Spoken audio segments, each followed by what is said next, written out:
More and more players continue filing into Port St. Lucie. Today on Mets Daily, we break down the full non-roster invite list to spring training. Who makes the cut? There's only going to be 4 to 5 guys that make it. A lot of these guys end up either in the minors or no longer with the Mets. And a couple of those diamonds in the rough could be what turns this team from, a contender to a major contender. Like a player like Jose Iglesias, you just never know who on the back end of the roster can end up making a bigger impact than you think. You're watching Mets Daily. This is Jake Brown. Hit that thumbs up on the video. Comment below. We'll get to your comments from Monday's show below. And go follow your boy right now at Jake Brown Live. It is a long list of players, so let's get right into it. There's 29 of them. So here it is. Let's take a look at the list. You see on the left side, you have the pitchers. On the right side, you have the hitters. So let's go through it.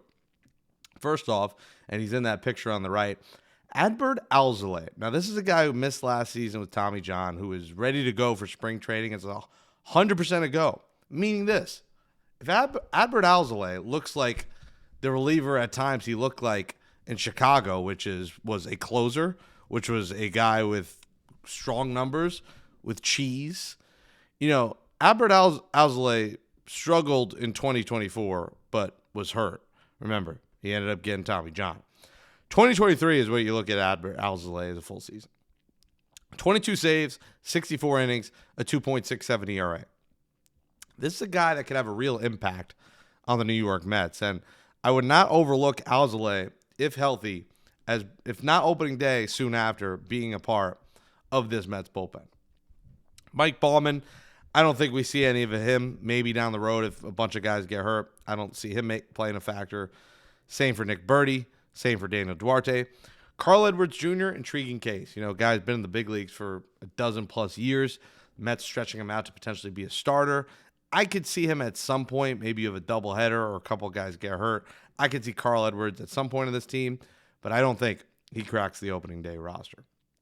Kevin Herget, another, Syracuse trained guy. We'll probably see him at Syracuse, maybe at some point. Again, injuries, you see him. Joe Jock, similar thing. Injuries, maybe we see him. Craig Kimbrell is the interesting name on this list that I really think has a great shot to get one of those last bullpen spots. Craig Kimbrell's had a Hall of Fame career. So when you look at his body of work and you look at this list, you say, how the hell is Craig Kimbrell on a non-roster invite list? He's a future Hall of Famer. Well, he was hurt. He did take a hit last year. He is in his late 30s.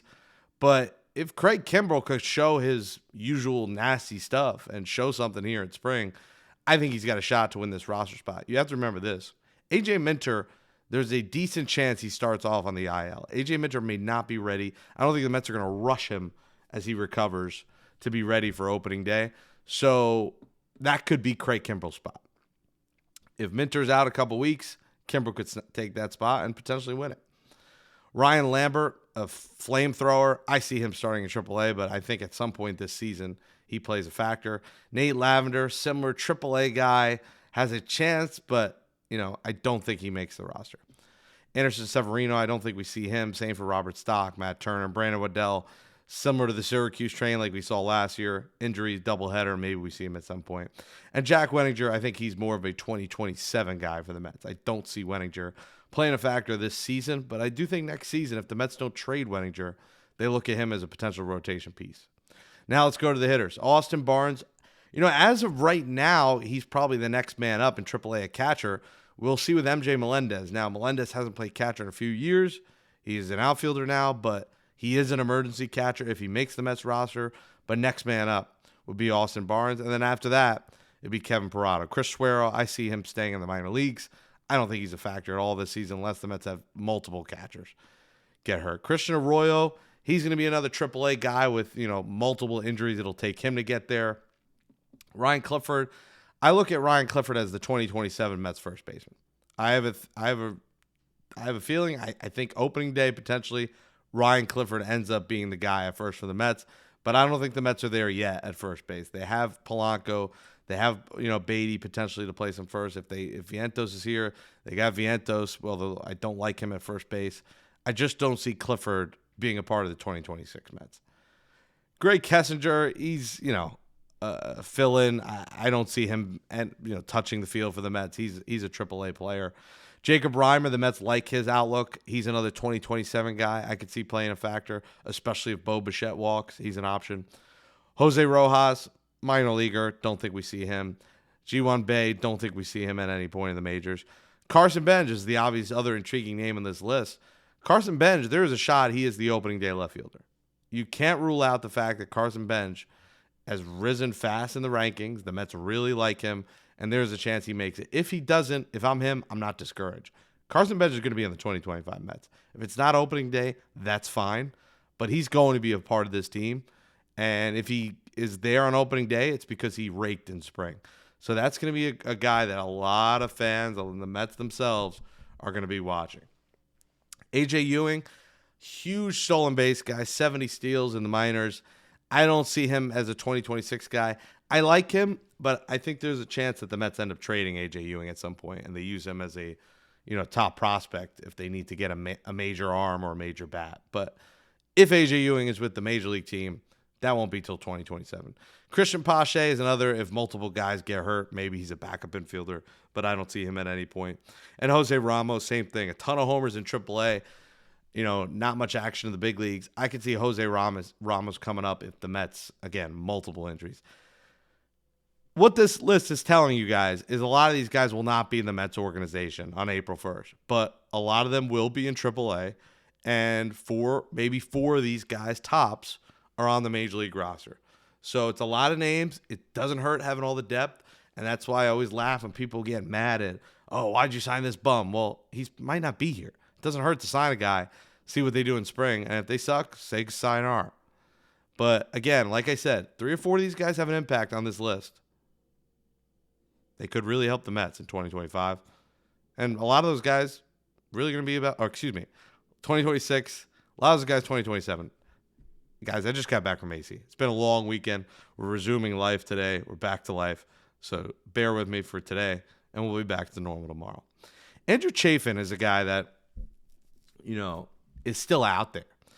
Now, Andrew Chafin has had a tremendous career out of the bullpen, and a guy that you feel like every trade deadline is linked to the Mets, and every free agency is linked to the Mets, but they never sign him.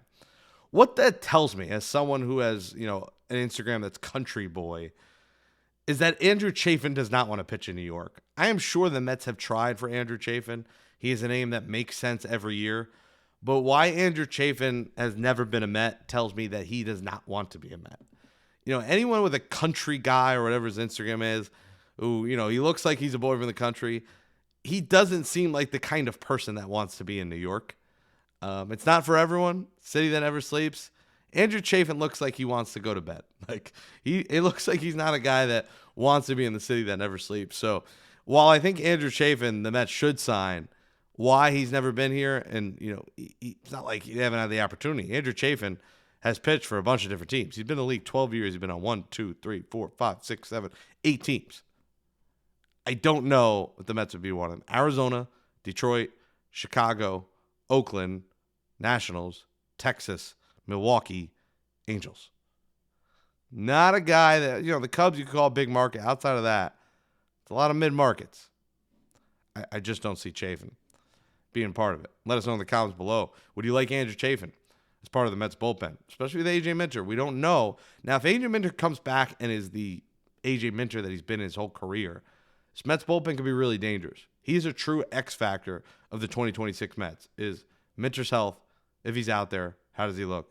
If he's great, and Devin Williams rebounds, Weaver rebounds a bit, bullpen could be a real force, but there are certainly what-ifs. I've said that is the most what-if portion to me of the Mets. I actually like their starting pitching.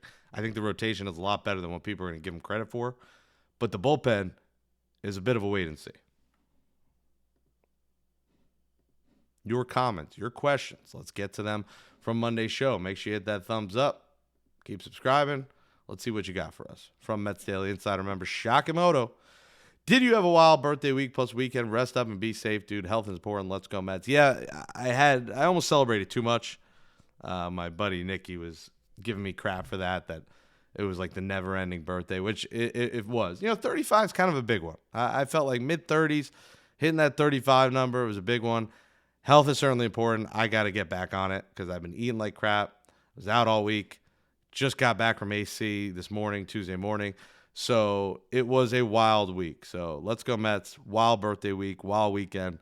Time to rest up, get back to normal this week, and see if the Mets make any more moves.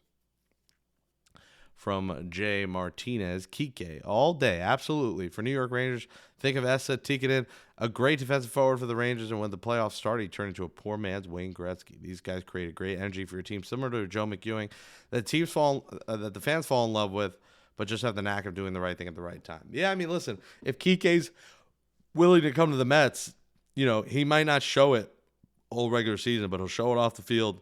And in big moments, he shows it. I mean, Kike Hernandez has hit some massive home runs in October. And, he made that catch in the World Series as well. Al Burrell, it's a great move, typical David Stearns. Yeah, I mean, listen, MJ Melendez, I know a lot of people are going to say, who cares, crappy move. I'm not ready to say that about MJ Melendez. Anyone who can play catcher but also plays outfield is not something that grows on trees. Like, that doesn't happen. You don't find a guy that can be an emergency catcher in your roster that has caught a bunch of games in his career. That's just rare. So I get you look at his numbers, they don't blow you away. But for a last player of the roster, if he's coming off the bench and hitting a pinch hit homer for me and filling in if two catchers get hurt, I don't hate it as a 26-man of the roster. And if not, it's a split contract. He goes to the minor leagues, makes less money.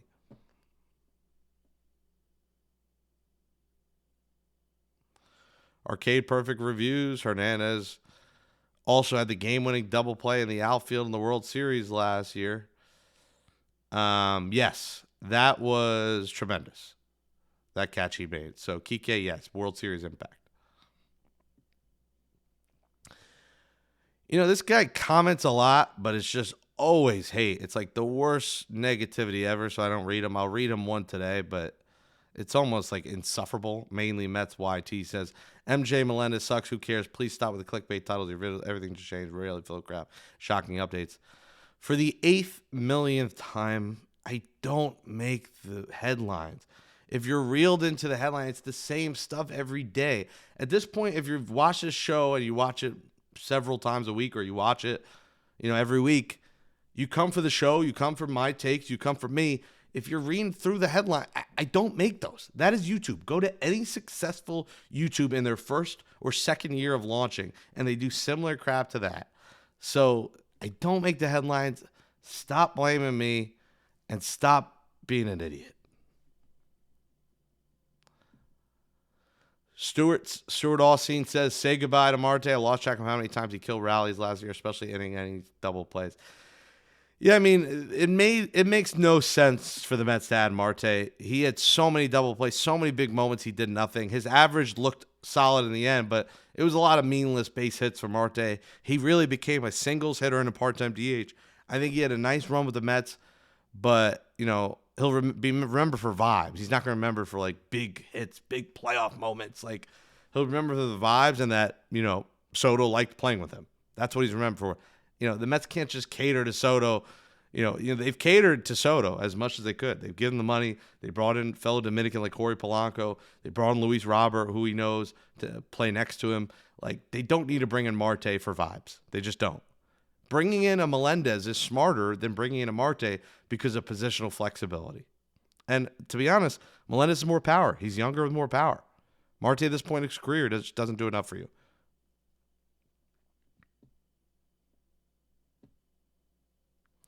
Steve LFG Mets says, you're 100% right about Melendez. Zero risk. If he starts on the minors and shows nothing, you cut him. $1.5 million, like $10 to you and me.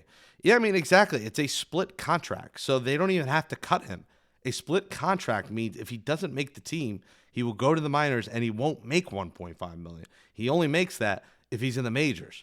So people getting mad at that, it's like, the Mets are paying Frankie Montas to not be on the team, $17 million. It's really zero risk to signing someone like an MJ Melendez. And he's still like, I know he's not a great player, but he's in the prime of his career. He's 27 years old. That's been important for the Mets getting younger. That's exactly what they've done.